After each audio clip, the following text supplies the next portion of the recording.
She picked up the phone, a calm, professional voice. One simple question. "Can you hear me okay?" She said yes. That one word cost her $9,400. Now, here is the thing. She is not careless. She is not naive. She is a retired teacher who spent 30 years being polite and helpful to everyone around her. And that is exactly why it worked. Today, I am going to show you the exact questions scammers ask in the first 30 seconds of a call. Not because the questions sound dangerous, but because they sound completely normal. That is exactly what makes them so effective. There are 3 of them, and once you know what they are, you will never answer them the same way again. Most people think scam calls are obvious. They think they will hear something suspicious right away. An accent, a script, a threat. But here is what nobody tells you. The most dangerous scam calls do not start with a threat. They start with a question. A simple, friendly, completely ordinary question. And the moment you answer it, you have already lost the first round. The Federal Trade Commission reported that Americans lost over $10 billion to phone scams last year. $10 billion. And research from the AARP Fraud Watch Network shows that people who stay on scam calls longer than 2 minutes are 14 times more likely to lose money. 14 times. It all starts with that first question. So let me show you exactly what they are. Question number 1. Can you hear me okay? This is the most used opening trap in phone scam history. And here is why it works. Scammers are recording your call. The moment you say yes, they have a clean recording of your voice saying that one word, just that one word.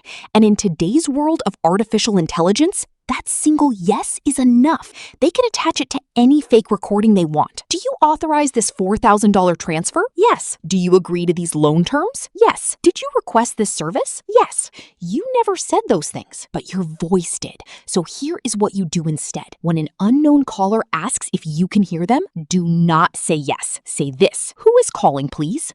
That one shift gives them absolutely nothing they can use, and it puts you in control of the conversation before they even get started.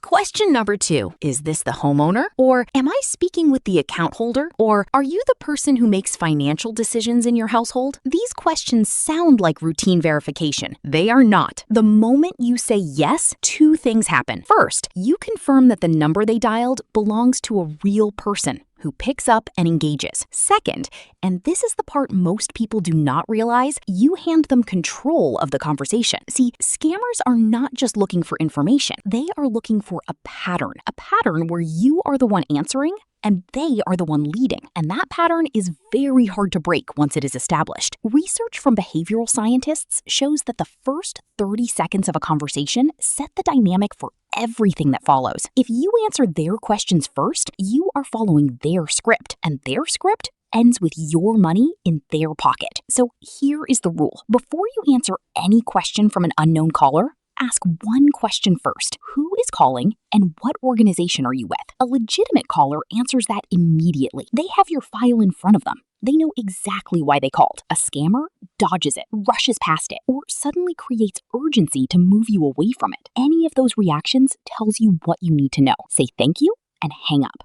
Question number 3. Would you be interested in saving money on your bills? Or can I take just 2 minutes of your time? Or do you want to hear about a special offer available in your area? Now, these sound harmless. They sound like telemarketing, not fraud. And that is exactly the point. These questions are not designed to steal from you immediately. They are designed to do one thing. Get you to say yes. Get you engaged. Get you past the 30-second mark. Because here is what scammers know that most people do not. The longer you stay on the call, the harder it becomes to leave. Psychologists call this the sunk cost effect. We feel like we have invested time. We feel like hanging up now would be wasteful. We start to feel like we owe this person something for the conversation we have already had. Their opening scripts are built specifically to get you past that 30-second mark because once you are there, the psychology shifts in their favor. Getting you to stay another 30 seconds is easier than getting you to stay the first 30, and the 30 seconds after that is easier still. So here is what you do. Do not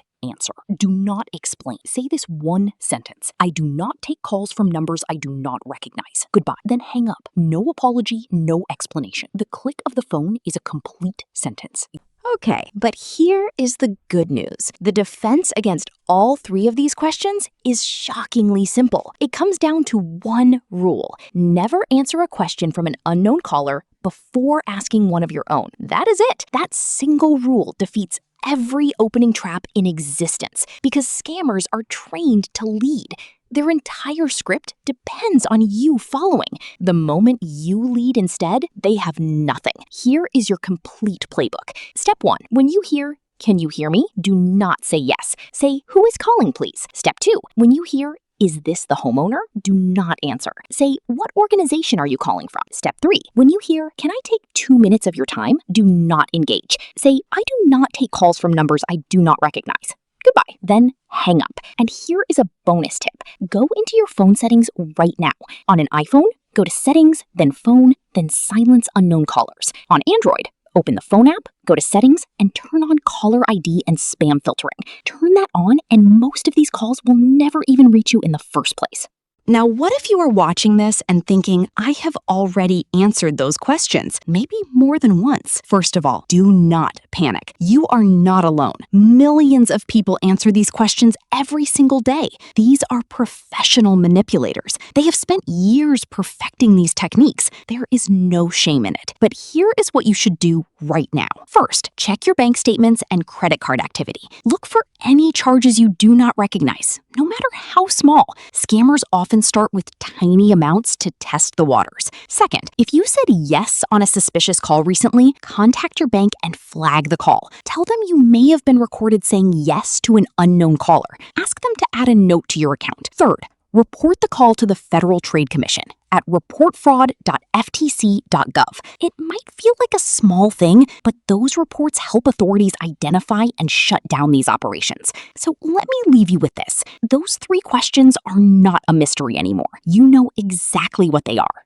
You know why they work, and you have a complete playbook to shut down every single one of them. But here is my question for you. Who in your life still answers the phone and says yes to every question a stranger asks? A parent? A grandparent? Maybe a neighbor who lives alone? Because these scammers, they specifically target people who are trusting and polite. That is their entire business model. So do me a favor, share this video with that person today. It takes 10 seconds to send a link, and it could save them from losing hundreds or even thousands of dollars. And in the next video, I am going to show you the 7 psychological signs that the person calling you is lying. You will never be fooled on the phone again after you see it. You do not want to miss that one. Stay sharp, stay in control, and I will see you in the next one.